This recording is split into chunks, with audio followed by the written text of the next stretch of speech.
लड़की ने आदतन हैंडल पकड़ लिया था, लेकिन उम्मीद नहीं थी कि उसके हाथ में हरे रंग का चिपचिपा पदार्थ लग जाएगा। सफाई को लेकर उसकी सख्ती के कारण ये घिनौना लगा। तुरंत हाथ झटक दिए, फिर टिश्यू अच्छी तरह साफ किया। शुरुआत में उसे लगा यह किसी बच्चे की शरारत है, इसलिए ध्यान नहीं दिया। लेकिन जैसे ही वह ऑफिस पहुंची, उसकी एक सहकर्मी ने बताया उसकी नाक से खून बह रहा है। ये देखकर शाओमेई तुरंत वॉशरूम भागी और हाथ धोने लगी। उसे लगा कि देर रात तक काम करने की वजह से ऐसा हुआ है, लेकिन जब उसने हाथ धोकर देखा तो पाया कि उसकी हथेली के बीचों बीच 3 अजीबोगरीब लाल धब्बे उगाए हैं।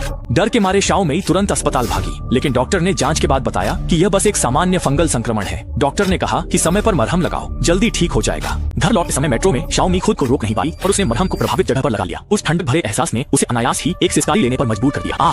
बहुत तकलीफ हो रही है। लेकिन जब शाओमेई मेट्रो स्टेशन से बाहर निकलने वाली थी तो उसकी मुलाकात ऑफिस से लौट रहे एक सहकर्मी से हो गई। दोनों ठीक से बात भी नहीं कर पाए थे कि सामने वाले ने देखा शाओमेई की नाक से ताजा खून बहने लगा। डर के मारे शाओमेई तुरंत बाथरूम भागी खून साफ करने, लेकिन वह अभी नाक से बहता खून साफ नहीं कर पाई थी कि अचानक उसकी हथेली में तेज चुभन हुई। नीचे देखा तो उसकी सांसें थम गईं। लगा जैसे हथेली के अंदर से कुछ बाहर निकलने वाला हो। इससे शाओमेई अचानक चीख पड़ी, लेकिन अच्छा हुआ कि ये सब बस एक सपना था। लेकिन जब शाओमेई ने दोबारा अपनी हथेली देखी तो पाया उस पर एक बैंडेड चिपका था। वह डर के मारे चौंक गई, समझ नहीं पाई यह सपना है या हकीकत। उसने डर काबू में करते हुए बैंडेड हटाकर सच्चाई जानने की कोशिश की, लेकिन तभी अचानक एक सहकर्मी के आ जाने से वह रुक गई।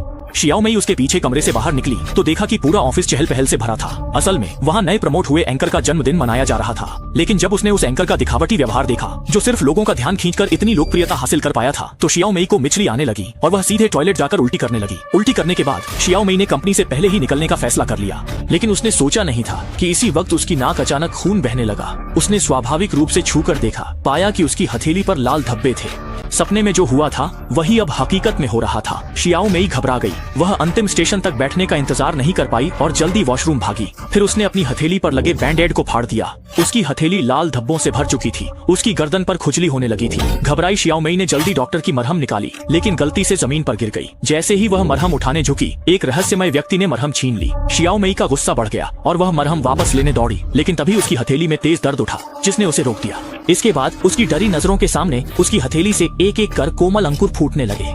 वह कुछ समझ पाती उससे पहले ही उसकी गर्दन से हरे पौधे उगने लगे।